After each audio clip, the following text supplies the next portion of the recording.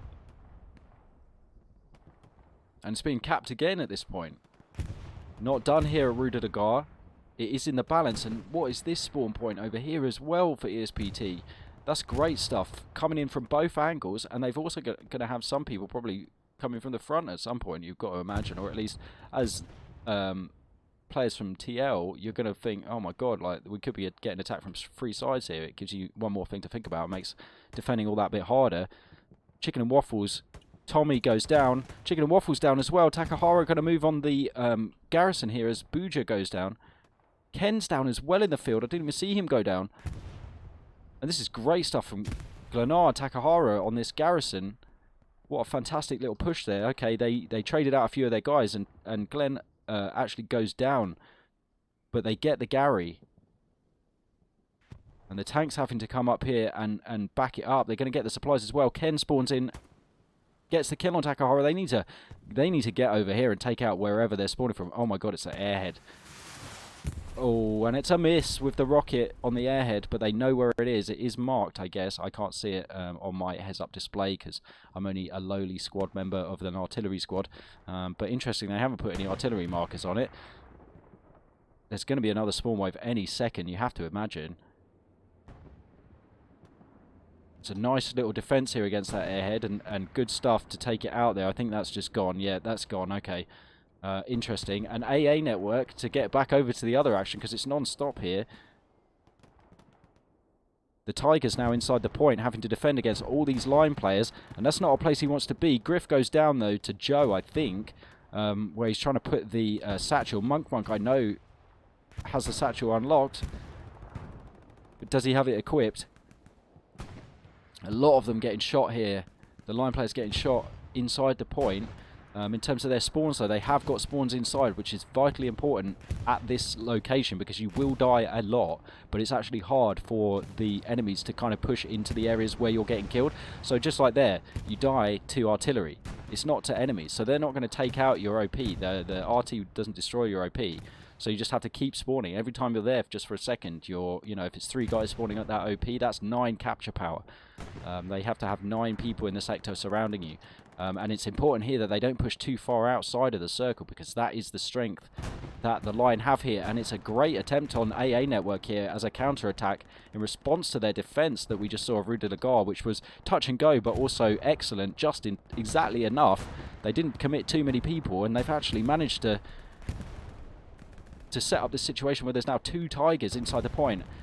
One really great satchel here could be an absolute difference maker. Here comes the bombing run. This is not going to be good for the line.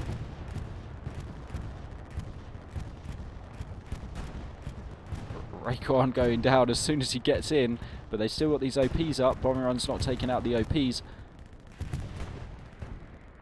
Monk here. Goes down. Who shot him? Madcap. I thought he was going to get the satchel there. Dyslexic. Trying his best to get around, get a spawn in. ESPT guys, OP, all pushing this field. They're going to get shot surely by these lot who are still getting arted out of their minds. Oh my lord. What an absolute bloodbath here on AA Network. Still conscious that there could be attacks going on at Rue, but right now it looks like ESPT, OP, BHB are having to send their own guys back in defense and be in turn the responsive team. And doing a cracking job of it, it looks like. Not doing enough to take out this artillery, I would say, TL. Like, that's been a problem a couple times now here when they've been attacking AA Network, just getting absolutely hammered by the artillery. And I can't believe that these 2 Tigers are still here. Like, hats off to them. You know, I was saying before about how the line tank squads are so excellent. They really are. To be still up with 2 Tigers like that is a real credit to these ESPT, BHB, OP tankers. Shaka Zulu as well, Takahara, who we've seen before on the attack. Great players, relentlessly pushing here at Rue de la Gare, not giving a moment's rest. DigiShadow coming around from that far side again. Sees the garrison again. They're going to lose it again here. Coltrane, he's on your Gary. He's taking the Gary down. What's Cole's plan here? Is he going to stay alive, build another Gary? Is he going to try and take Shadow out? He went for the remote option, the drone kill on DigiShadow, but misses with the strafing run. That's a lot of supplies to use for that as well, and gets DigiShadow down. But has he got supplies out here still? No, not anymore. It looks like Deco's just spawned in here as well, so I'm guessing that's where Digi's OP is. Cole's going to have to keep an eye out for that. Takahara now inside the point of Rue de la Gare again, just as the 76 is rolling up. Disease Unknown up in the tower there, trying to get some defences on. Takahara going to be giving the call out on this tank. Tank's heard him, I guess. Disease hasn't. Oh, and he's taking shots at people miles away. And goes down to Takahara, who's right next to him. Is that a problem of sound? Because normally if you're running on this this like soft pathway, it'll be really, really loud. High speed going for the satchel, I'm guessing. Yeah. Well, maybe he doesn't have it. Maybe he doesn't have it. 76's best option right now is to just get out of here. He's got absolutely no support. Shaka Zulu's whole squad is here inside Rue de la Gare, and that is very not good for the line. Disease Unknown spawning back there at his OP. But High Speed is literally chasing this tank down. Let's take a moment to sit with the action here. Let's jump in with these guys, and we'll just see High Speed running in high speed pursuit. Low speed pursuit. Rue de la Gare was getting capped then just for a moment. He's managed to get that garrison up again, Coltrane. High Speed not making any ground here on the tank, but they're going to have to stop at some point, you'd imagine. Looks like they're just trying to loop around again and go for the shots. Maybe somebody's going to get a shot on High Speed, but High Speed's going to shoot the guy in the truck, or somebody shot the guy in the truck here. Maybe Takahara. Great little snipes there. Ken might see High Speed. He's going to attack the truck. Yes, he does get shot from somebody. Might have been Coltrane just here.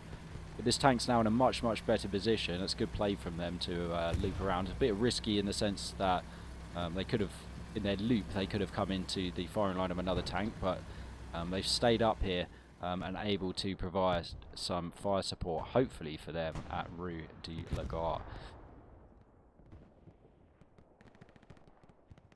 Still, 2 Tiger situation here at AA Network, and again, ESPT, OP, BHB done a great job of pushing the line out of the point here, moving up, clearing out these sort of surrounding areas. I'm not sure whose artillery this is now. It may still be ESPT artillery.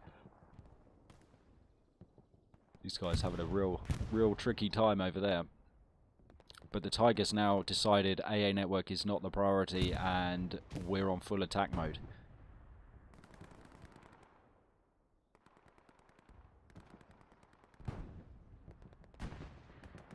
On the other side, we can see Coletto Greca Mutiny over in that tank that we were just following. They're sitting there by the glider, as you can see. They might get shots on these Tigers as they move through, but it's maybe unlikely. There's a lot of trees and stuff in between. See these guys over here as well.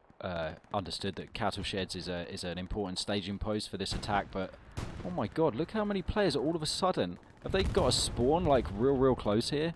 DigiShadow must have his OP in here and might even be spawning people in and churning them through his squad. I won't be able to check by looking at my scoreboard, because in this update you can't see who's in what squad on the other team.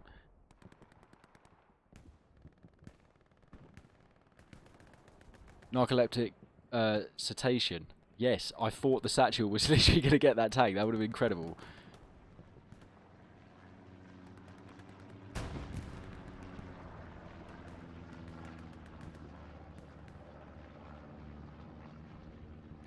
Red Hot Gary's here.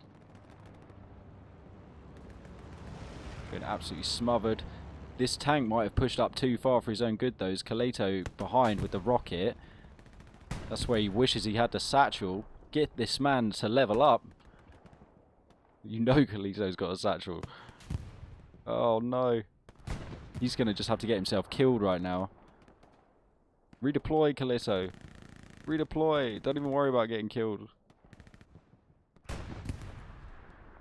That's like me. I try and get myself killed so I don't pay the penalty on the redeploy, but then it takes you longer trying to get yourself killed than there ever was going to be a penalty on the redeploy.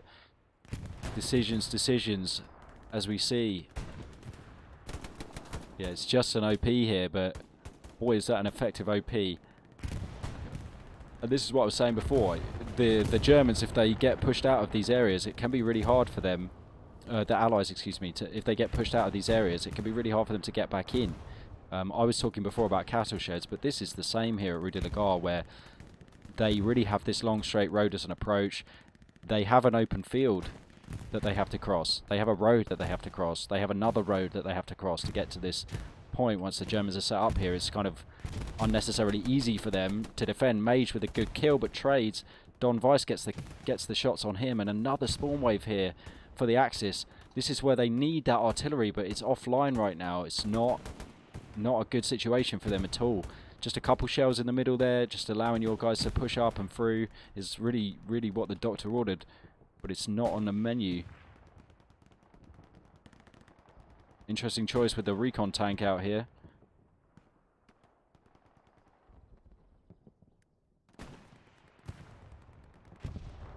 I've like missed it, but it looks like the 76 actually went down, I guess, to one of those Tigers, or maybe that satchel. This is tricky for the line.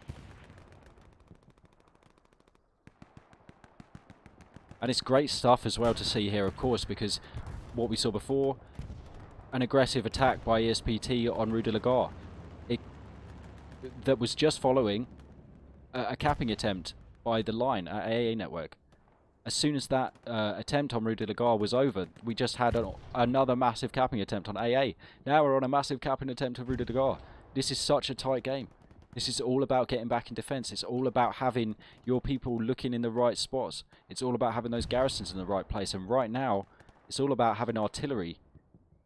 All about having artillery offline for ESPT here. They are destroying the chances of the line by blocking that artillery. And it's an interesting choice with the recon tank to be out here rather than back trying to defend the artillery, because that's what they need right now. As we can see, not too many enemies between here and the barn, but Overlord and Lost both making their way over there in anticipation of the cap here, and I think they're going to do it, ESPT. This is not looking good for the line at all, and my prediction to Guderian yesterday before, when we were talking about this game, was that the line, depending on the points, could win this one, but right now, they are massively on the back foot, and Overlord taking out 2 players, and the garrison, it looks like here, at the barn, which is huge for them. And this responsiveness, something that you love to see from any team, but ESPT just lately has showed such a reactive, such a responsive style of play and of learning from their losses and stuff. Look at all these guys having to spawn back here at this garrison. That is not ideal for them at all. They're going to get shot in the back a lot. They can't do much about any kind of counter-attack right now. They have to get people over to the barn, but they're going to get shot in the face by Overlord and Lost and Leaps over there as well. As they move up, they've got Tigers shooting them up the arse. It's not looking good here for the line at all. And yeah, okay, the barn's not being capped anymore, but they've still only got this one garrison. We're still seeing over here, Leaps is camping the spawn, basically. That half-track gets nowhere. Disease Unknown and Gil, they do get a kill on him, but they're still getting shots. Ah, that's the tank, backing them up. Okay, good. That's what these tanks need to be doing right now, is helping out right at the back, trying to get this back online over here. 3 still giving them so much grief over here. Griff ironically getting griefed. DigiShadow with his own... Oh, I thought it was a half-track there, but... with their own flank, their own attempt. And they're going to want to get a garrison up here again. They've still got some supplies here. It's 50 supplies is all you need in the blue, so they can get another garrison up here. They probably want to get another one round over this way or something, just so it's like not right on the HQ spawn getting camped. And obviously HQ spawns as well, if you've got enough players there from the enemy, they can get denied if you're being capped on, so you don't want to always have to be relying on them. Good stuff here from the Axis, pushing up through the sheds here, Rue de la Gare, and trying to get down the road. That's where they need to be. Don Weiss as well, doing a good job of pushing up to those buildings. Again, it's one of those things where you kind of don't want to necessarily be doing your defending inside the point if you can help it, but of course, as we just saw, being able to get back effectively to the point and to defend inside the point is so important. Quicknick says that spawn point is an airhead. I think we do see that. Excuse me, obviously, if I do kind of miss some stuff. I'm trying to like keep up with everything as best I can. But if you do see stuff that I don't, obviously feel free to point it out. But also, hopefully, from my wide viewpoint here, you can kind of at least get a look on the replay. The VOD will be stored for 2 weeks, and it will be going up on my YouTube as well. The link to the YouTube is in the About section on the Twitch page here. Do check out the YouTube if you're interested in Squad Line Battle, if you're interested in these other seasonal games or games from last seasonal. I've got a little repository there of games that I've casted, so go check that out if you're interested to see those.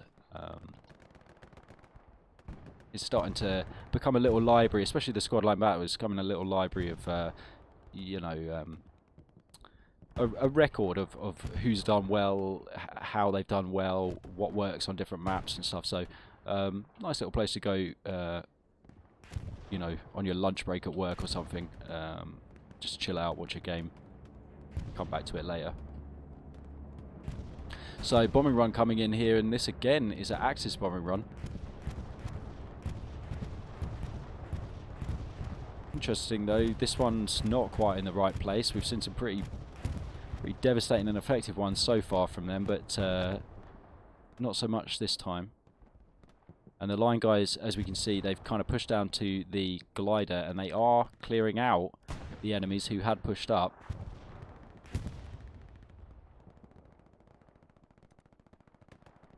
Have they lost another tank back there? This tank has been devastatingly effective here for ESPT. I want to check their stats at the end. It's going to be difficult for me to see on here, but I'm guessing... oh, well, we could just see who's in them, can't we? So we got Infidel, Garoloco, Jimbonium, Crowdkill, Morning, and Priest. Sure there's another one that I can hear popping off here as well.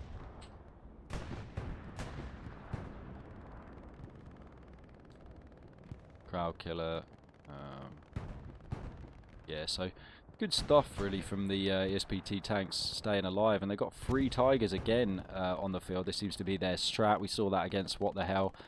This is their garrison now below us, built on those supplies, and yeah, using these open fields, using these angles that, as I said before, might play in the favour of the Allies. They're actually kind of playing it the other way, and because they've captured these points now, it's playing in their favour, and they're able to. I mean, that's not ever something you want to see. Let's just get an impression of this from the point of view of the Allies here. Chicken and Waffles. He's just about to come around this corner and see 3 Tiger tanks. One's moving up here, shooting them all through the bushes. Not a lot you can do about that. 2 more out in the field. Taking shots. Someone's taking shots at it. Is it this AT gun? It hasn't been built yet. Is there another tank below us? Yes. Is it just this Stuart?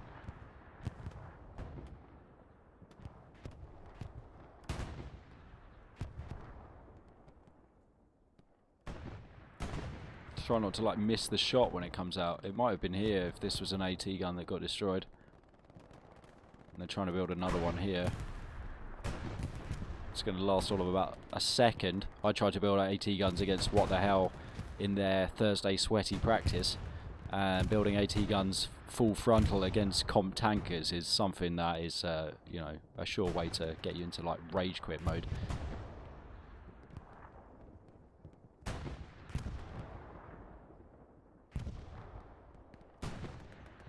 There's a bit of a masterclass going on here right now in terms of maintaining a front line and getting your flank on by ESPT, OP, BHB. They're doing an absolutely cracking job of keeping this defensive front line going at Rue de la Gare. You can see that, okay, they got defeated a little bit up on the road, but they've fallen back into the correct locations here at the buildings. They're holding them off across the field. They're keeping shots on them from the flanks. They've got 3 Tigers out here on the wing doing an absolute sterling job of keeping they're holding this whole front line against the line here, and that allows so many more infantry players to be out here on the flanks, kind of trying to get around, trying to do that slow flanking thing that we saw them do against 116 when they played against them at Samaraglis. And I just saw this Tiger take a hit, not sure from who or from where. It definitely did take one to the tracks.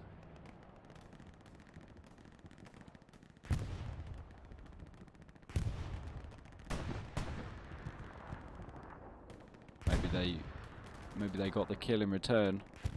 But look how many players are able to flank around here for the BHB OP squad there. And this is the airhead coming down now as well. Right here on Dark Times, just below us here, like right on the edge of the line. And that's going to be a spot for a lot of these players who are a bit more like dispersed. Some of the ones further out to the back, probably not Commander Inchon himself, but some of them to spawn in and get pushed up.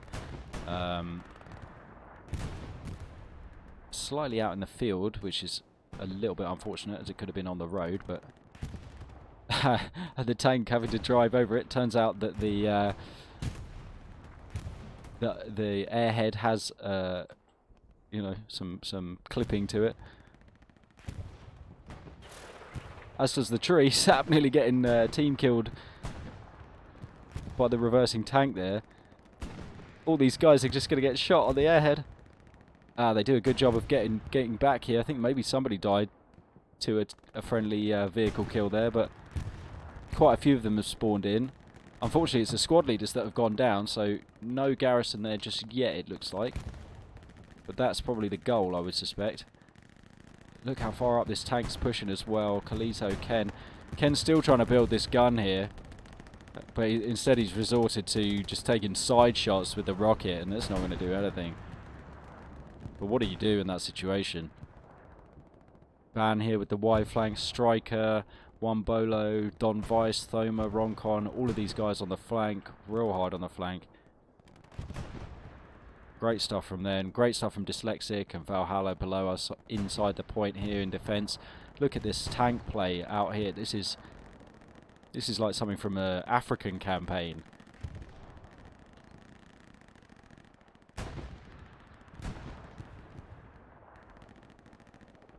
Dark Ninja has approached the area of the airhead. I guess somebody took it down with a rocket, Raycaster maybe. Dark Time's going down to Dark Ninja. A ricochet there. Priest so cocky. He's concealed by smoke. Oh my god, they've built this gun here. Has it actually got any shots at all? No, and Revenant's going to shoot them in the back maybe before they get to fire it, but I love the idea. Yes, here we go. Oh, just slight miscoordination there with Dingleberry firing the rocket before they kind of get out into the spot. Valhalla's definitely going to hear them now. Surely. He's like, no, they can't be. He's going to build his OP and think, hey, this is red hot. Sap's like, nah, mate. Like this is enemies on this AT gun right here. You've got a hats off to Smos here and Raycaster. Oh, Cosmos, sorry. Oh my god, the stab kill. What? What just happened? I heard somebody get shanked.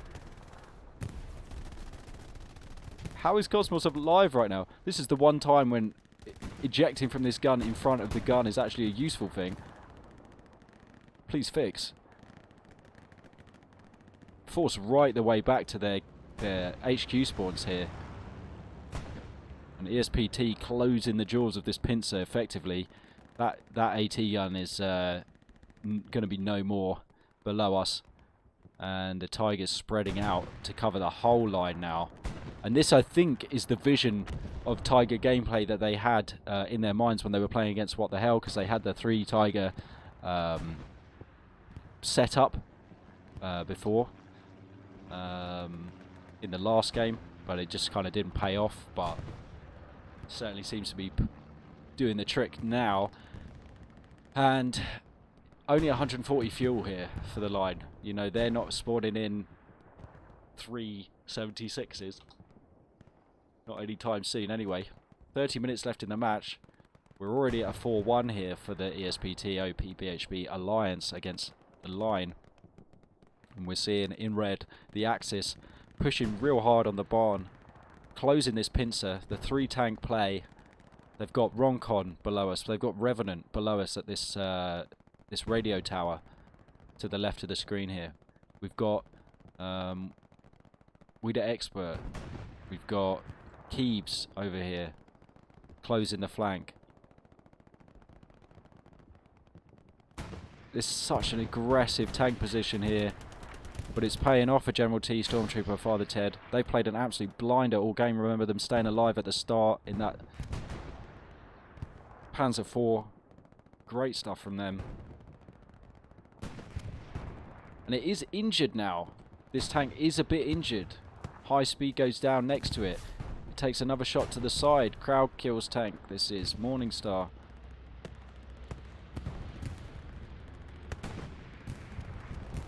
It's getting a lot of shots on it, but they're pretty ineffectual, let's be honest.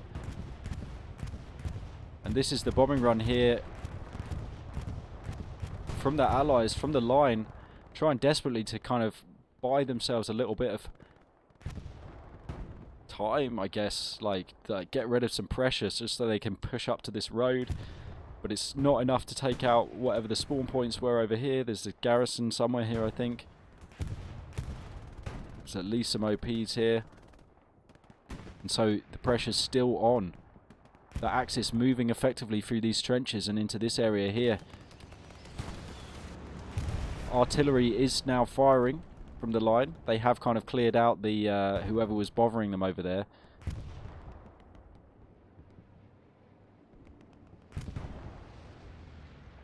Here comes Axis supplies, I guess, if there's not a Gary there yet. There certainly will be one in a moment here in H3.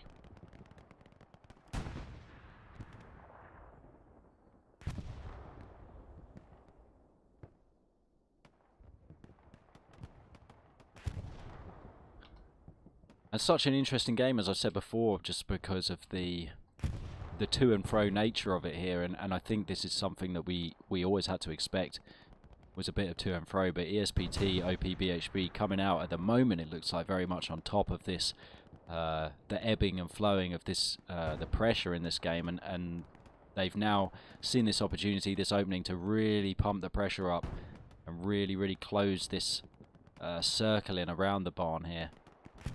And you know that, like, if I position my camera here at Valhalla, we can see from the marker there the barn is only 160 meters away from the guys in this tank, for example. 160 meters. That's close. And you got to think the line are now contained basically within this tiny area. The one thing is, and this is where they need to be good in defense, the one thing is, with this level of aggression, it could be critical for ESPT to get back in time. And you know, this is what we called out at the start of the match, that getting back in time is going to be the biggest decider in this game. And Dyslexic is back and gets a kill off the top of the truck, but goes down himself. Monk here just skirting next to their garrison. He's going to see the supplies, surely. He's going to hear the garrison now. Monk taking out the garrison here. this attack is on, and they have spared some people here to do a counter-attack, which is quite honestly impressive at this point with the line in the situation that they are in. A lot of teams, they would just be completely in total defensive mode right now and not be able to mount any kind of counter-offense. But they take out Freak out here in the field. They're moving on Rue, and this is where, again, like I say, it really comes down to how effectively they can get back. Glennar is actually going to be running back over this way to build a garrison, which is going to free up this garrison just for a moment, and if they can get enough people to spawn in now, Misfiring, I guess, has also seen the supplies going down, so he's got an idea that Glennar is going to be over there. Interesting. They could get a spawn wave here, and they've got tons of guys over this way, look. It could easily cost them the barn, though, and this is where they really need to make every single kill count. Look how many Axis are pushing this road, and effectively with smokes as well. Revenant, Ron Con as squad leaders pushing down. You've got Texas Red here below us, XL. Texas Red, I feel like, isn't he a RT player? Like, this is how attacking this team is getting right now. They know that they can't RT the barn anymore, so they've just got him up in the front line, and Lost as well, flanking on the road, putting down his OP right here next to this AT gun.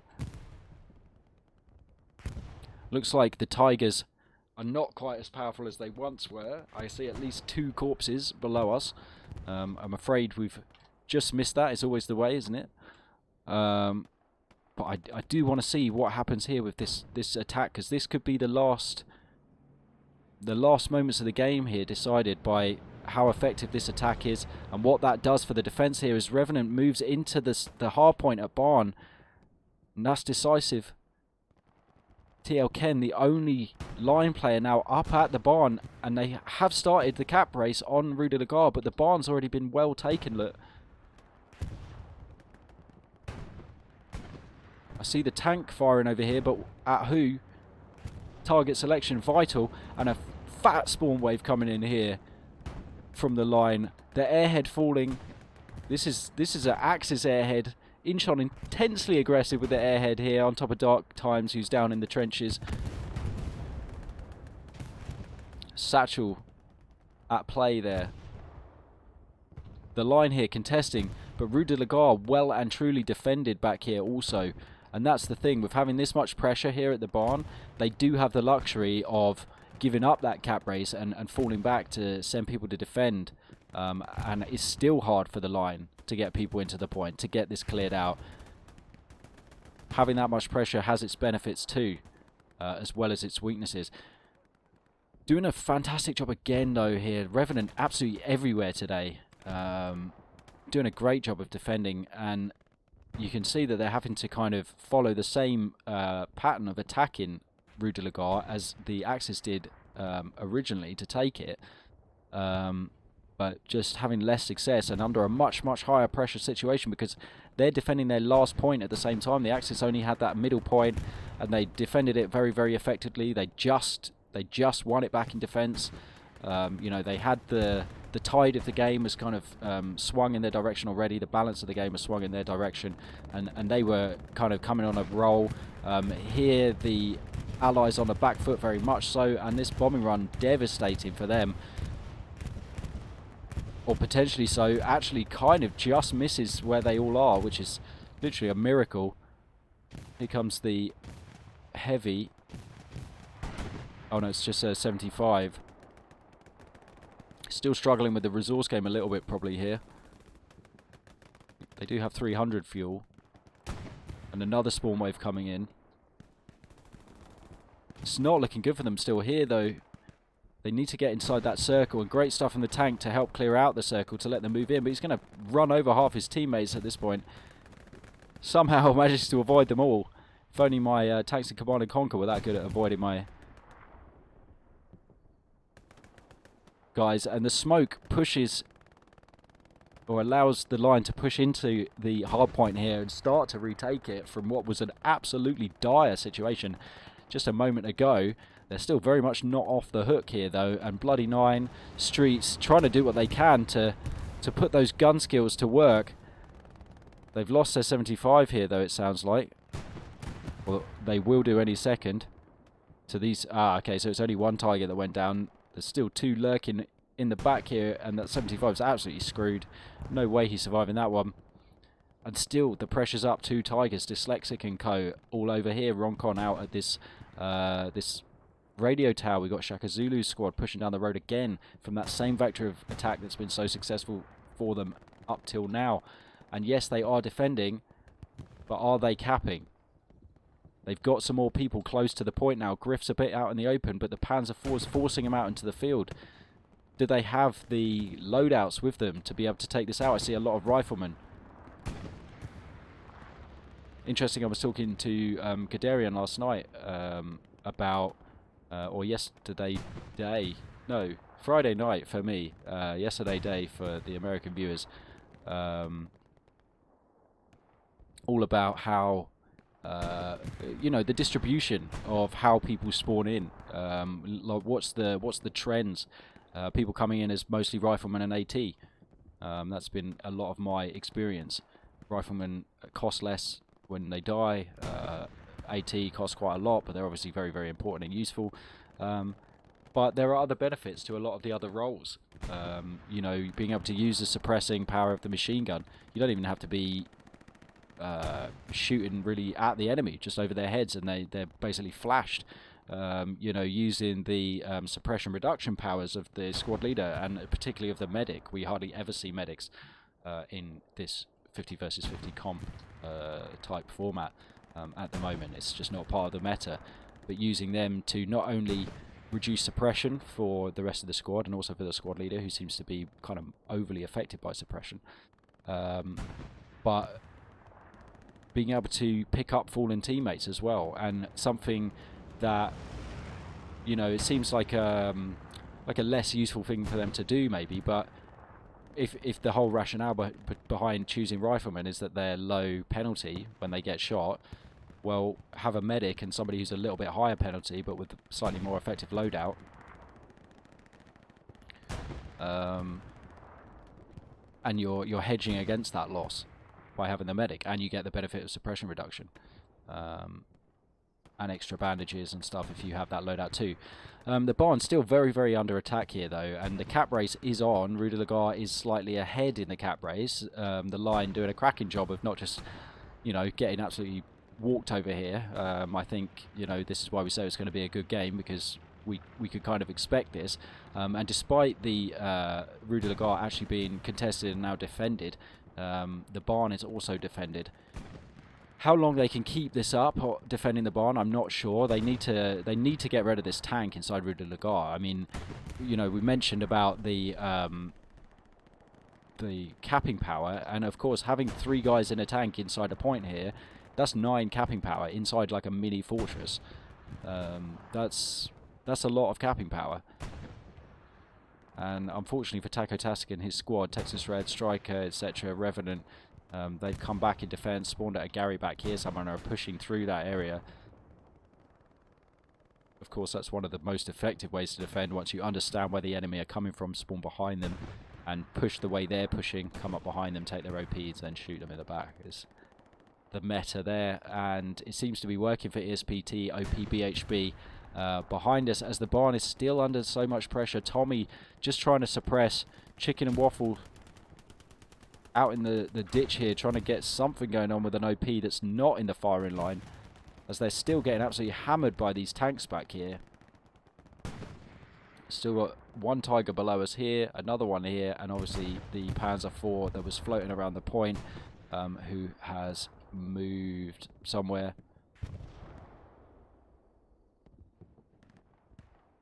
Can't see it. Yeah, look, that's where their garrison is, out here in the field. That's the red Gary that we're seeing. Unfortunately for the line, useless at the moment because it's got enemies within 100 meters of it, so it's spawn blocked. Speaking about within 100 meters, these ESPT OP BHB players are pushing still so close to the barn right now. You've got Mongo, who's like 50 feet away. Ban, who's like 50 feet away from the barn here. Still getting kills. Gil's been trying to do a cracking job of defending this whole time, but what can he do? He gets shot by nothing, I guess, down the road before he even gets to shoot at Mongo. Streets gets killed by a tank, I think, or maybe a grenade. Just trying to push furiously, and that's great shots to take out the Panzer IV. Lovely from the spawn there, Mr. Do and co, or somebody else in this tank over here, Mutiny, etc. Getting a nice kill on the Panzer IV. That frees up a bit of space for them. Is it a 76? Yes, quite possibly. That's what they need right now, and it's already injured. They got to get that healed up and just take that moment, but do they have a moment here? I mean, we're seeing Bossman out of the tank now. We're seeing Mr. Do out of the tank, Atrocity out of the tank. It's at that point where you've got your tank players playing infantry to try and keep the numbers up. Rue de la Garde's still got a few people pushing up on it. Love Squad's OP is kind of close. King's struggling out here in that field that we saw before, maybe even trying to take down their garrison. Could be on their garrison over here. No, just getting pinned down by Texas Red and Garum. He's gonna have to make a move any second. Take some shots. Texas Red's gonna shoot him through the cornfield here because he's got the height. If he stands up, he's got him. There he goes. Where's that 76? Back here. Not enough. Ban is basically on the Gary. Oh my god, they're getting shots straight on the Gary with the Tiger tank as well. Derek frantically trying to get back into the road because he's getting shot at. Sap goes down to a nice shot from Pepper. But XL takes out So Lucky out the back there. Gil and Silly versus XL here. And XL goes down. Just one more minute. The TL hang on here. And it is allowing them to get this cap going over at Rue de la Garde. But look how many players they're up against. And this is where they need to learn the lesson from ESPT. Don't be pushing out here onto the road. Don't be pushing too far out of that circle. Get the spawns up inside. They still haven't got a spawn up inside. King Squad has their OP, or had their OP over here, but he went down. Tacotastic went down before in the field. He's up now, but Love Squad, squad leaders not inside. And this is where they're going to come a cropper. And all these trades are not good for the line. Cosmos the only guy now inside this point. And I can see again at the top here the barn getting capped on. Oh my goodness, this is so to and fro at the moment, and it's crazy because we're playing here for the 5-0 or the 4-1 with 15 minutes to go, but at any moment, you know, if they do manage to coordinate things and get it together over at Rue de la Garde, we could be right back to a 3-2 or even further.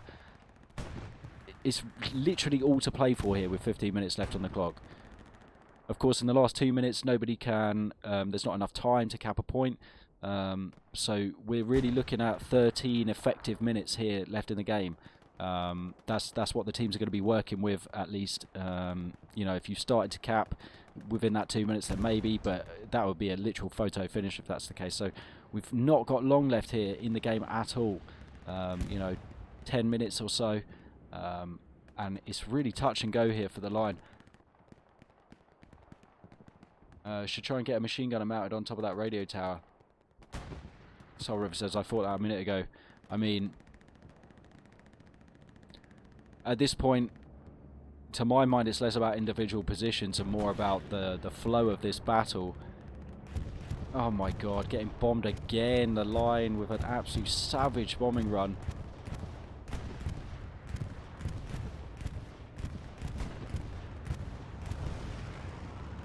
And they've got their guys just pushing this area so hard. ESPT, that as soon as that bomber run comes in, they can take advantage of it. They've got more going on at Rue de la Garde now. Love Squad is moving towards the hard cap, but needs to get his OP up inside the hard cap. That's what we saw was so effective for ESPT. Just having those people there. Like, doesn't matter if you kill them, they keep spawning in. They're keeping it tight inside that area. How are the line keeping hold of the barn here? They've got like 2 guys alive inside it. They've got Takahara, Sap pushing them hard. They've got General T and his tank squad down below us to the left. They've got Madcap out on the road with the machine gun. Booja getting shot at from another Tiger tank below us and to the right. The garrison's down where Howe squad leader is here in Derek. They got to get a Gary back up here. Oh, and he does manage to get the garrison up along with Silly.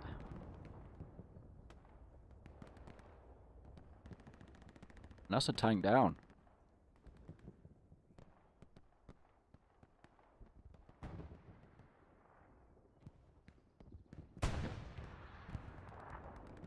Oh, I'm really rooting for the line here, but Pop 323, Bloody 9. I don't know if they're going for the attack or for the defense. It looks like maybe he's pushing for defense basically and trying to get some of these spawns out of this area to free up the space here, but they, to my mind, they need to be going for the grand plan. But what do I know?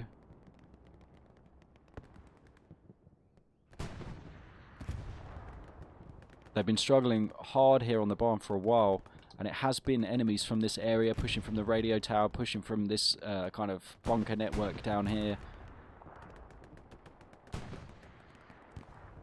But they're looking to take it back, and supplies falling on Buna here. They've kind of got rid of this immediate threat of the Tigers being right up on them. They've had to fall back to Rue de la Gare, or the line of Rue de la Gare. And they have kind of pushed quite a lot of the SPT, OP, BHB players back to this line. They have also got a Puma to contend with as well here. So I'm not sure that the cap's going to be on very quickly here at Rue de la Gare. Although Dark Ninja does manage to finally get inside. He needs to get that OP up. Just forget about killing anybody. Get that OP up in there. Texas Red almost took their OP down in the trench over there just now. He's got to build it. Streets is over there too, with the supplies. Oh my goodness. This is so touch and go. 11 minutes left in the game. He's looking the wrong way. Striker's coming into the compound. Oh my god, he misses but gets the kill on Striker. Dark Ninja, play your OP. I don't know what the cooldown is. But again, he's got people spawning outside. That's not where they need to be. They need to be spawning inside the point here and fighting out, rather than trying to push their way in again for like the umpteenth time. Monk might take out this Puma though, and that would be very helpful for these other players to the side. Yes, he does. That's a good kill. Dark Ninja, get your OP up. Oh my goodness. I'm literally rooting for these guys so hard, but I don't know what's going on. If it's a cooldown, if it's just a tactical decision, he thinks it's better to keep it out there. I don't know. But we just saw how effective it was for ESPT fighting out of Rue de la Gare rather than... he's got it up now. He's got it up. He's placed it slightly different place. He's just behind it there, whereas we saw it from ESPT there. Striker coming in. Is he going to go down again? Yes, gets Striker again. And this is where the spawn wave comes in for Dark Ninjas, guys. They've lost an OP over there, or something just went down there. Yes, okay, here's a good spawn wave. Don't push too far out, guys. Oh my god. Just hunker down. I don't know why I'm telling them what to do. They're better players than I am. The barn here, practically uncontested at the moment, compared with what it just was a minute ago anyway. But they have still got these areas here. They still have a garrison here. There's only 9 minutes or maybe 7 effective minutes left in the game. And it's all coming down to Love Squad right now. What can they do? What can they do here at Rue de la Gare? And don't forget, they've got this capping power inside the circle. We've got 1, 2, 3, 4, 5, 6 guys inside the circle. Times 3, that's 18 capping power.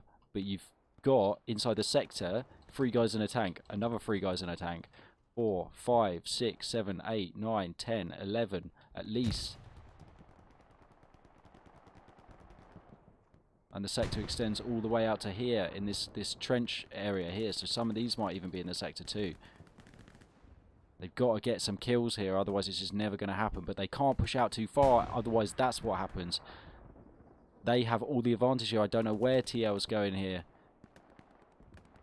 And now the garrison spawner. I feel like that could be it for this attack on Rue de la Gare. I don't see how they're ever going to come back from that. Dyslexic though, Thoma and Excel pushing hard on the barn. They've got smokes out. They're within 30 meters. Dyslexic's getting super close. That's 25 meters. Disease, the last line of defense below us.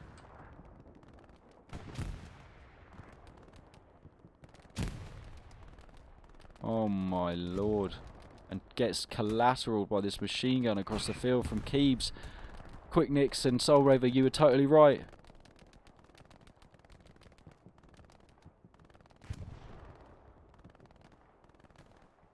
Ken's probably just flashed completely right now by that suppression effect from the machine gun. And you can see it doesn't even have to be like particularly accurate. It just needs to be over their heads enough.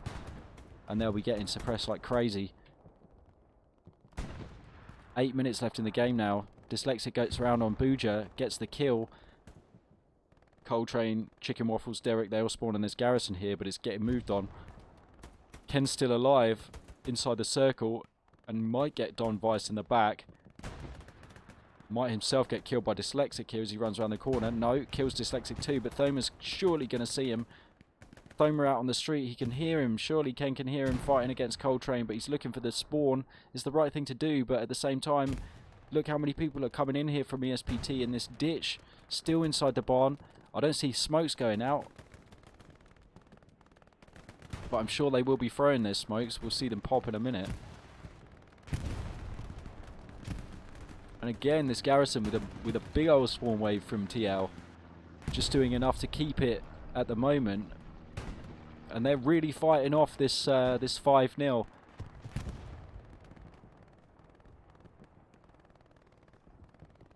It's not at all what they want here, but they're doing a cracking job still of actually defending and not getting completely steamrolled.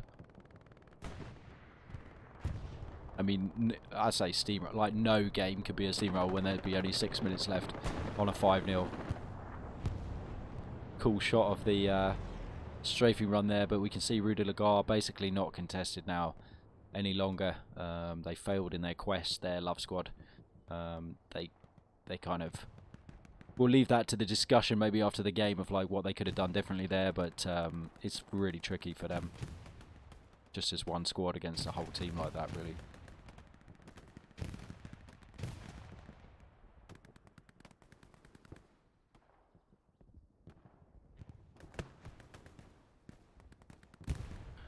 And here comes the airhead from the Axis. 5-6 minutes remaining. TL drawing shots, I guess. Yikes. Okay, well, they're not falling for the airhead, except they are, because they're just running out to have to kill it, and look where it is. Did they get it?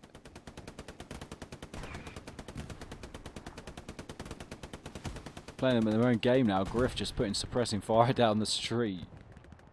He knows where they are. Look at all these guys by this barn. 5 minutes left in the game. Rue de la Gare, there's still some people around. Pepper here, I think... Oh no, he didn't get shot. He is out of the truck and he's going to be building something. Realistically speaking, they're only going to be able to get it back to a 3-2 at best. I can't imagine AA Network. Like, they're there ready. Like, they've got the supplies. Like, this is the optimism still within the Lions ranks, and I love that. They're thinking, guys, if we can flip this in the last 2 minutes at Rue de la Gare, because they're hungry for the 5-0. They're not turtling up here. ESPT, OP, BHB. They are still pushing. If we can get it at Rue de la Gare, then can we jump back and get AA Network as well? That would be literally the most impressive play in maybe the whole of Hell Let Loose history. I'd love to see it. Quickly says, I think 3 people in a tank only count for the cabin power of 1 person. Soul Rover says, no, it's 3. I'm pretty sure it's 3. I will test it for you though, guys. If you give me give me a day, I can test it. But I'm pretty sure it's 3, and that's why it's so important and so powerful to get a tank inside of the point. And so devastating and so annoying when that does happen to you, and you're having to fight somebody, and you've got like 10 infantry guys inside the point, and they've just got 3 dudes in a tank, and they just keep killing you over and over, and somehow they're still winning. It's because they have 9 versus 2 for like the majority of the time, because they've killed off all of your other 8 guys or whatever. So hence the defense on AA before. Yeah, with the tanks inside the point, correct. Soul Raver.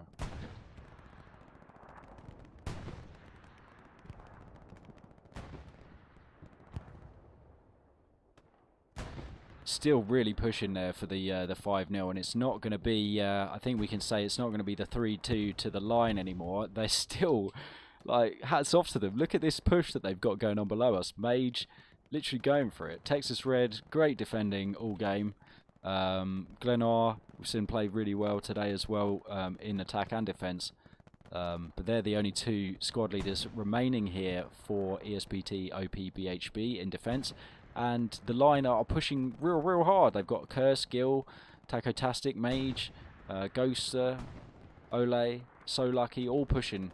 Not fast enough to get themselves to Rue de la Gare any time close to actually capping it. I'm not sure what they're doing back there. They're just sort of like trying to get some kills, I guess. Just vengeance for screwing them over this many times, but now they are not looking good here at the barn, and it could all be over in the last 2 minutes here, to be honest. Tank on tank with the 75 and the Tiger literally like next to each other here, which is not how we normally see these two tanks duke it out. The 75 comes off with the win, about to get flanked on though by the Panzer. And he's got his back to him. Oh my god, how does he not realise there's a tank here? That's poor communication.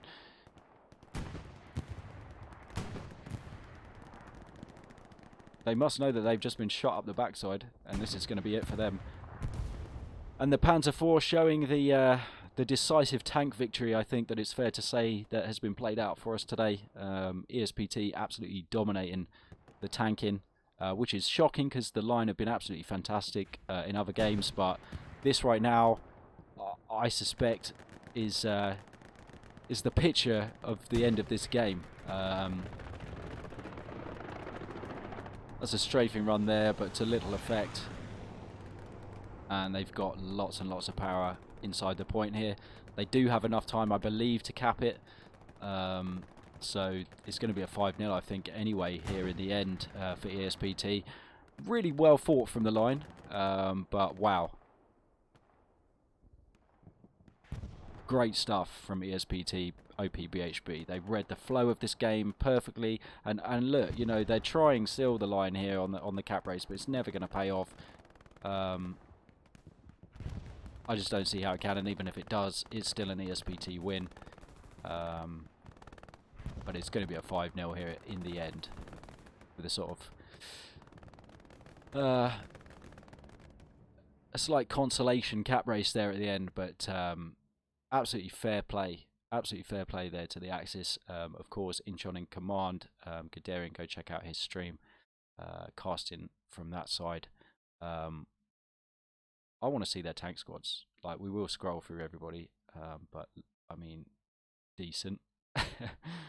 You know, like, very decent here. Good lord.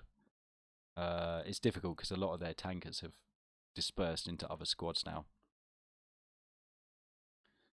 But yeah, fair play. They won the battle of the tanks there, and the 3 Tiger tactic that we saw almost be successful last week against What the Hell was very successful this week against the line.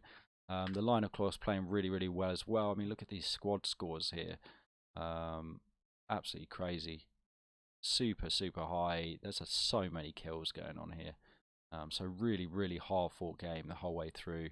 These guys, 3,540 as a tank squad. Like, you know, we've been watching them right from the start, and I suspect we might see them in the stats section again of the recapping show. But my goodness, just not enough. Just not quite enough to match the 3 Tigers that we saw them come up against. Like, really stuff here. So quite staggering, that one, to be honest. Do kind of scroll back and pause, and you can see the people, you know, your selves or your squad mates, your teammates, the people that we've kind of watched out for and check their scores. So do pause and go back and have a look at that. Unfortunately, I think probably the same problem we're going to have here with Gadarian. We're not going to be able to join his call because he's on with Muck Snapper, and that will like mess up their whole stream. So fair enough, that makes sense. But we might be able to get somebody to come speak to us from the line. There was suggestion of that before, but that was before they lost 5-0. So let me just make some inquiries.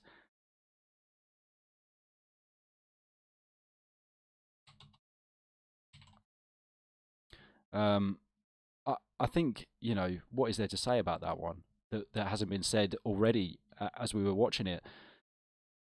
Like, both teams playing very well, but ESPT, BHB played exceptionally well there. If we kind of just have a little look at the strat sketch and kind of, rethink what happened, um, that initial push and the capture of the trenches that we saw in AA Network was very, very important for the line.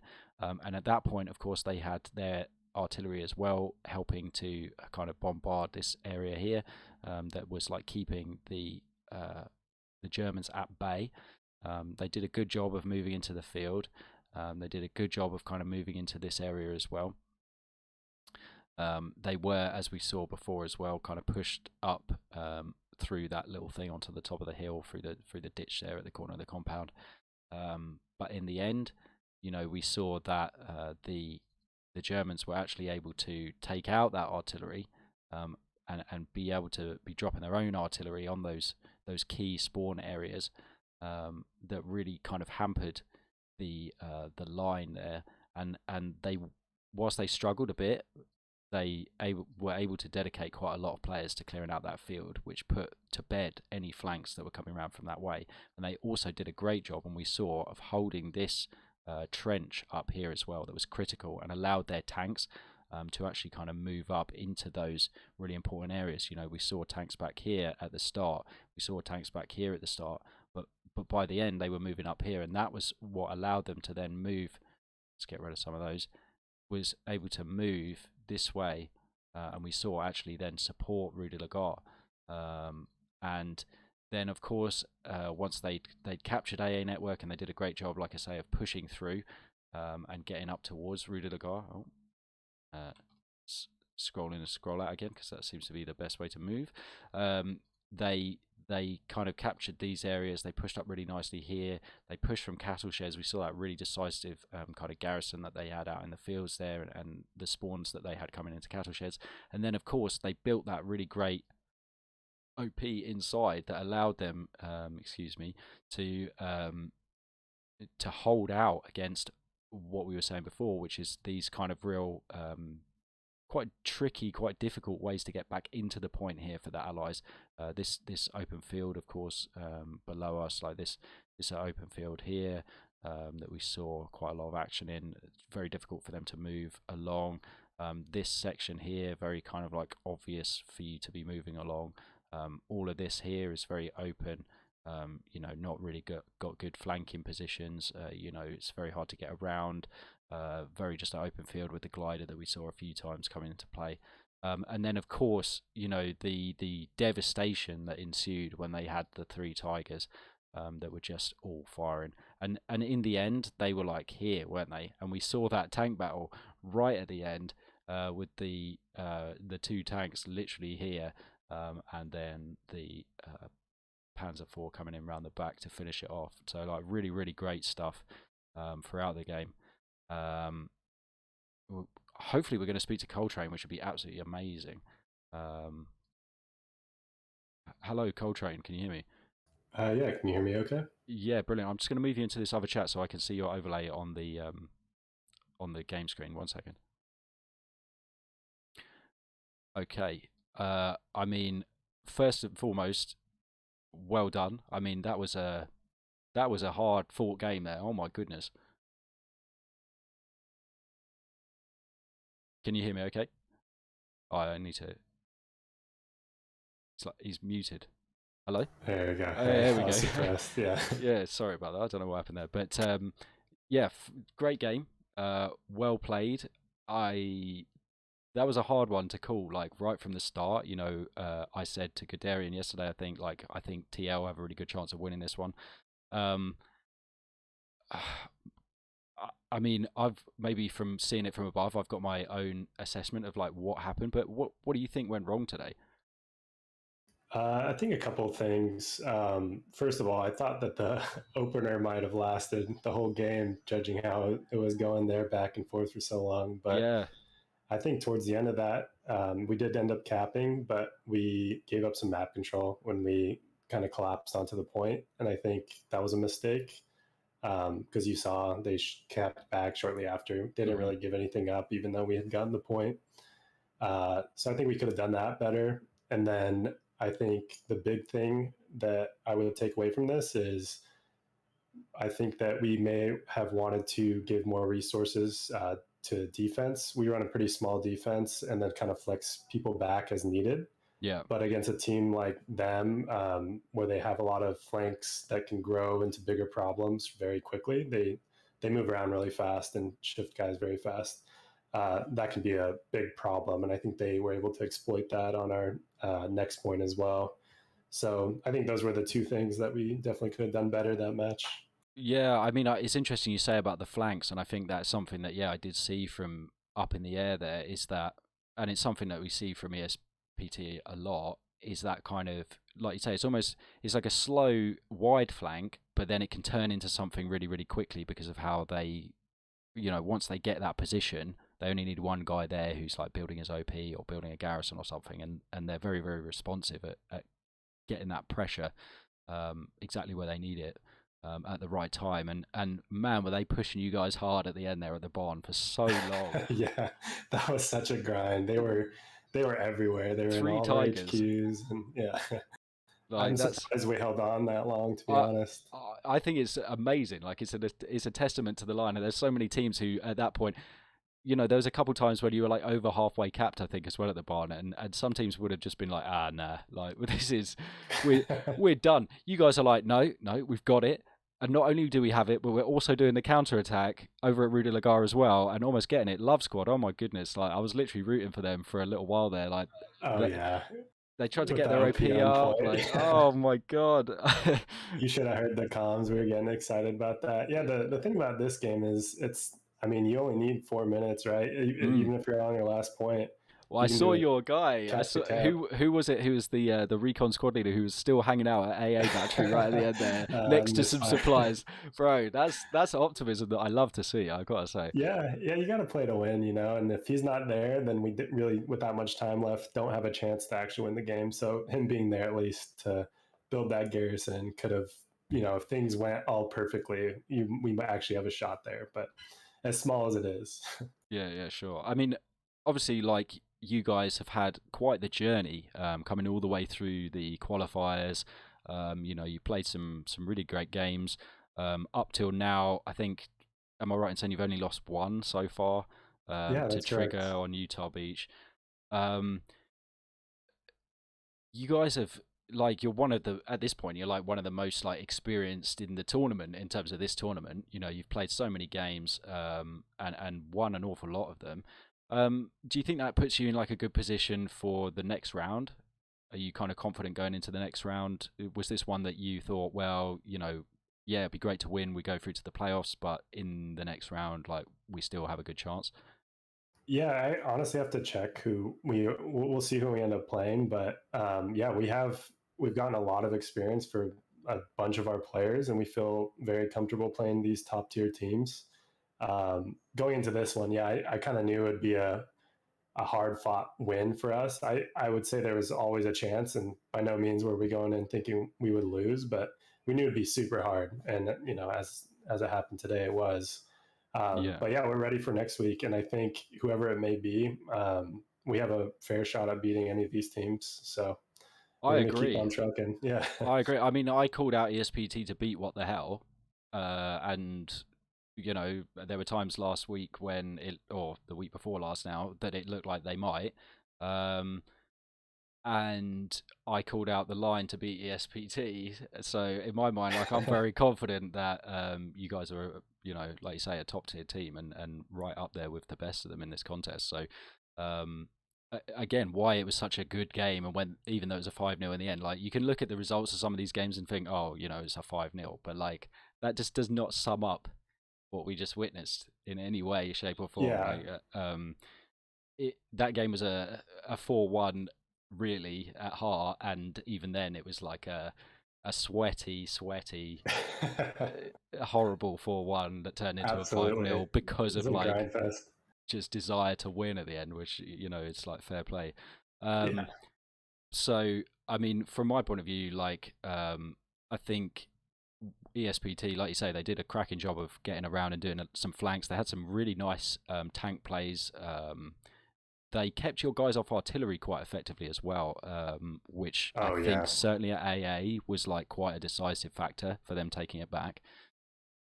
I Um, think, yeah, when I heard the comms in game that artillery would be off kind of right after we had capped, that I knew that would be very, very tough because obviously on a point like that, the artillery can cut off, some of the major approaches and really secure it for you. So that yeah, was right about when the recon got set up back there. And I know Esprit has really good recon team. And yeah, they just ended up, they know all the good spots. They ended up really hard shutting artillery down for a while, which was a big problem.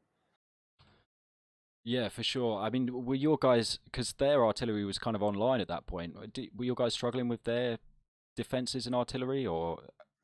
So what we had was, and it's probably hard to see because it's not somewhere you'd think to look, but we had a Hmm. tank shot to shut down the artillery. And yeah, at the same time, basically the timing of it, our tank had to go reload. That's Oh just no. kind of the meta now is if you can find a tank shot, it's worth just one person to shoot the guns from Yeah, just across the sitting map. there. Yeah, I So didn't see it. I'm really bummed out that I didn't see it because that's actually something that I wanted to question you about in terms of the ban phase. This is a map that the line, I think, like from me doing my research, and I'm by no means, infallible here, but like I think you haven't played this map since January in a friendly, yes, um, and I think that something that I've noticed about ESPT OP BHB is that they spend quite a lot of time going through VODs and looking to find those lineups, those tank snipes on the RT, and figuring out ways to counter them and stuff like that. Is that part of the reason why you chose this map on the ban phase, or why you were okay with this map coming up because you thought, well, actually, we're not giving too much away in terms of intelligence about how we play this, or was that a yeah, factor? it definitely was. It's nice to not have, like, if a team doesn't have a lot of information on you for a certain map, that's a big thing. And I just knew, a lot of our players, although we haven't played it much recently, they enjoy this map and they feel pretty comfortable on it. So when it came down to it, the choices were pretty rough at the very end, but I was fine with. We were all, for the most part, as we talked, we're fine with playing this map on this side, especially since we knew we had the tank shot in the back pocket, which is a pretty big deal because it just frees up a lot of resources. Yeah, absolutely. I'm really bummed that I didn't see it now. I Yeah, look I looked the other way because I was expecting them to do it to you, but I didn't check you guys'. But that's my fault. Hopefully, Gadarian would have seen it on his because he would have yeah, seen he them might have. dying over and over. Um, but so is there? Obviously, we kind of talked about stuff that's like gone wrong a little bit. But is there anybody in particular from the team that you want to kind of shout out and say like, thanks for playing well today? I mean, obviously everybody GG's, like you got to say that straight away. It went the full time and everyone fought like absolutely crazy. The scores at the end were mental. Yeah. Um, but is there anyone in Those particular, any kind of like big squad or something? One thing is we had a last minute fill. His name's Taco, and he was the leader of Love Squad that you talked about. And he just Yeah, filled his SL. He's got a lot of experience, but he normally plays like tanker, but he can play everything. And he did a really good job of just positioning on the map kind of where we needed. And he was the reason we were able to put a lot of pressure back, not just be full turtle mode the whole time. So that was nice. And then just a shout out to our defense as a whole. There's Disease and Mr. Insane Bunny, because I think the mistake of not giving them enough assets is on me and like our leadership. But within those constraints, they did a really good job. I was actually working with them in game a lot just because I knew we might be kind of undermanned. So I think they honestly did the best they could, playing a team like ESPT that all of a sudden there's 10 guys in your Shaka in your Zulu and, archive. and a whole bunch of Yeah, people it's are like right in your face. Yeah, the most insane fraggers as well. And I yeah. think that given all that, they really did pretty well.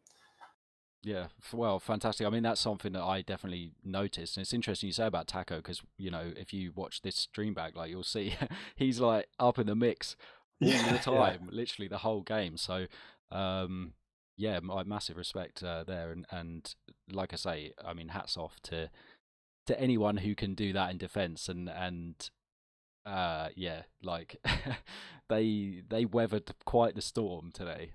Oh, absolutely. I Looking mean, at they the were. kills, the combat effectiveness is like, pff, Yeah, I mean that was a that must have been a really high kill game just on the amount of fighting that was constantly happening. It was hectic to be in, but also so much fun. Like, so I think everyone, it's tough to lose, but I think we'll walk away with like a really good experience on that map that we kind of needed mm, to improve our map pool that we feel comfortable on. And I it's still a game at the end of the day, and when you get those hard matches, those are always the most fun, in my opinion. yeah, for sure. I mean, it's part of this new format. I think we get like a lot of like really great matches, and this was definitely one of my top ones of the tournament. I think in terms of just absolute savagery and like right to the last minute as well, just trying with that final cap and everything. Like I honestly thought, like, because I called it out that your guys standing there waiting by the suppliers at AA Network. I'm like, they're confident. Like they've got 4.5 minutes left in the game, and they're No. you got to be in it to win it. So Yeah, that's what I tell everybody in the command chat the whole time is like, let's keep playing to win. It few people make some plays and you can get really surprised in this game. Take some garrisons, that's kill a bunch it. of Like dudes, take a and garrison and kill a like a 5 man or whatever, and that can be the big all of a sudden you're difference. in the Or money. kill a Yeah, tank, yeah, or something. Yeah, absolutely. Well, well played to you. I'll let you get off now, but well played to you, and well played obviously to the line, and of course the ESPT BHB. Hats off to them yeah. too. But I think they were definitely one of the best teams here, and I hopefully we get to play them again soon. I know after season we'll want to do some friendlies with them as much as possible because they're a great team to play. absolutely, hopefully, like more showing from like the Americas in general as well, because I feel like NA it's like NA rising at the moment. Like I feel Yeah, the passion there, and the the qualities obviously there, and seeing a game like this where both of these teams are literally like neck and neck is like really encouraging for uh, yeah. seeing NA. So I look forward to seeing both your teams, and also like more from NA in general. No, I appreciate that. Yeah, it's funny you mentioned that because with NA teams, there's like a solidarity of wanting to go compete and beat the European teams, but also there's definitely rivalry when we do play each other. So it's a lot of fun. Yeah, I look forward to two things in the future. One is the like USA League in the same way as the Germans have a German league, and the other Hmm. thing is the Ryder Cup. Whenever that comes, Oh yeah, we'll that'll look be so forward to much that. fun. Yeah, Well, yeah, thank you for casting and thanks for the interview. Really appreciate it. no, it's lovely to speak to you. Well played, and hats off to all the guys from the line this evening for yeah weathering that crazy storm and the three tigers and still being in it to win it at the end. Yeah, thanks, man. Cool. Take care, mate. You too. Bye bye. All right, brilliant. Um, Great stuff. Yeah, lovely to hear from the commander there. As always, it's nice to hear from the the people actually involved in it, like what they think went wrong, what they think went right. I mean, sometimes I'm right, sometimes I'm wrong. Regular viewers will know that. Um, but I think we got a good view there, didn't we, of exactly what Coltrane was talking about when it had he was saying about the flanks and like the ESPT coming around slowly on the flank out wide, but then all of a sudden there's like 10 guys there because they've kind of spawn hopped or got a garrison up or whatever, and having that defense, and right at the start of the game when we were discussing the map, saying about how important getting back in defense is going to be um, for both of these teams, and the Lions defense doing an amazing job at Barn at the end, of course, holding on to it for I don't know 40 minutes or something, was it, or half an hour? Like it was pretty critical, and ESPT doing exactly the thing of taking advantage of the team being slightly out of position there, and even we heard about the tank snipe that I didn't get to see unfortunately on the artillery, but even then taking advantage of that lull, that time, um, and using it wisely. And I think that's something that we've seen Incheon and Co do really, really well today, and also in the past in other games that they played just recently.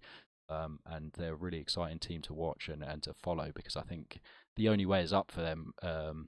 They're biting at the heels of these top 1 or 2, and I think that they're really in this tournament to like show that we'd said about NA just then, but to show like NA is definitely a force to be reckoned with, and I would totally agree watching this game tonight. So it just the only thing left for me to do then, I suppose, is to again thank all the players from the line from ESPT, OP, BHB. Thank Guderian for streaming from the other side. Do make sure you go check him out. Mark Snapper as well on his stream as also NA player from Gary's OnlyFans, playing as part of Trirex at the moment. Thank you, of course, to all you guys for watching. Thanks to the organisers of the tournament, Heidi, Jane, Abusify, all the people that do all the great work in the Discord, all the mods, all the caster reps, all the other casters who are going to be casting their games today, tomorrow, later on. And yeah, hopefully it's been a good one for you today. If you don't manage to catch the rest of the games this weekend, or all of the games, do come check out myself and No Connection back on my channel this Monday in the evening. Is 8 p.m. UK time, so I believe that's 3 p.m. USA time, so catch that in the afternoon while you're at work or whatever. We will be discussing all the games that have been played throughout the week. We look at the stats from the games and who got blown up the most over the weekend, or who's the top victim, or who got the top kills, best tank squad, that sort of thing. We're going to have a really great discussion, hopefully, with Soxes, who runs the Helo system, about how teams are ranked and how we can deep dive into some more data about not just things like who's got the top kill, things like that might not be in some ways that relevant, but more stuff like the line, for example. They played a lot on Utah Beach as Axis. Are they better at playing Axis on Utah Beach, or better at playing Allies when they do play Allies? Those kind of questions. Hopefully we'll get into a bit of discussion about how we can ask those and how we can get the information to get the answers to those questions. Then we'll look at some clips of the week, so don't forget to highlight clips from your favourite streamers when you see the casts, and to post them in the seasonal Discord under highlights. I was going to say replays, but that's the replays channel, is where you can find the link to this video and the YouTube version of this video and all the other streams. If you're wondering where to catch them, then just go to there and you can see that everyone will have posted all the links in there. So thanks again for joining. Thanks to all the people who followed. Obviously it's a bit hard to keep up with because it's 15 minutes delay, but there's been a ton of people today, so thanks for that. We've got Obvious Creed, we've got Smoking Engineer, we've got Ginger Bastard, Grant McElroy, The Fat Egg, Gamalixius, Mr. Nitro. Yeah, what's up, Mr. Nitro? Sergeant Rico, what's up, Sergeant Rico, as well. I always watch Sergeant Rico's stream. Narcoleptic Cetacean, thanks for your comments earlier. Kingsy, is that Kingsy?